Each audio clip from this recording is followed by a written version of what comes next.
चल फिर जन बाबू सोना कही तुरंत धोखा दे दी। अच्छा आ तनी मनी अरे लगा दे तो जनी हजे जीवन भना छोड़ी। हां एगो लड़की के बियाह भइल बा। आवे तनी देखी सब कितना मजा आया। ओनिया से देख ले के बा। हां निशा भिखारी भैया लड़की के शादी भइल बा। तुम्हारा चेहरा एक गायिका वाला ही नहीं है, नायिका वाला भी है। इतनी सुंदर हो। शादी भइला के बाद पति पत्नी सेज पर बैठल बड़े मेहरारू तनी लजाती है कि कम एज में बियाह हो जाता। बियाह हमार कजने तुम करबे करी है पहला मिलन बा तो कह तरीका हो कि घूंघटा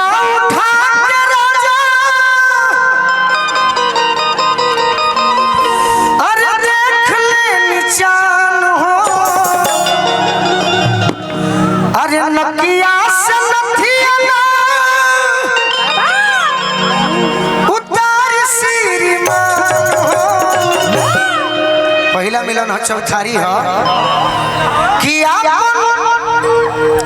ठोर जन फसाई हमारा ठोरावा में काहे कि हमारा लाज लागे आई कैसे ठोरावा में हमारा लाज लागे आई कैसे ठोरावा कि हमारा लाज लागे आई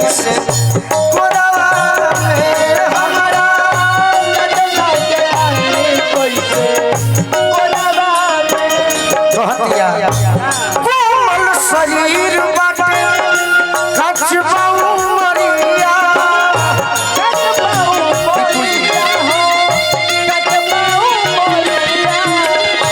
ऐसे जनी देख लो उठे सावरिया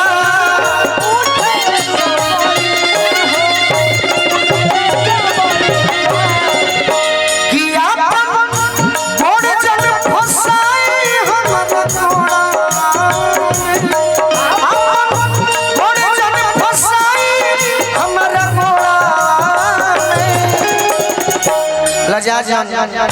तरह के पावे खातिर कितना कितना तो पहले बैठ। अच्छा कि हमारा लाज लागे कैसे हमारा लाज लागे कैसे सो रहे में साथ भई बुझी तनी भाना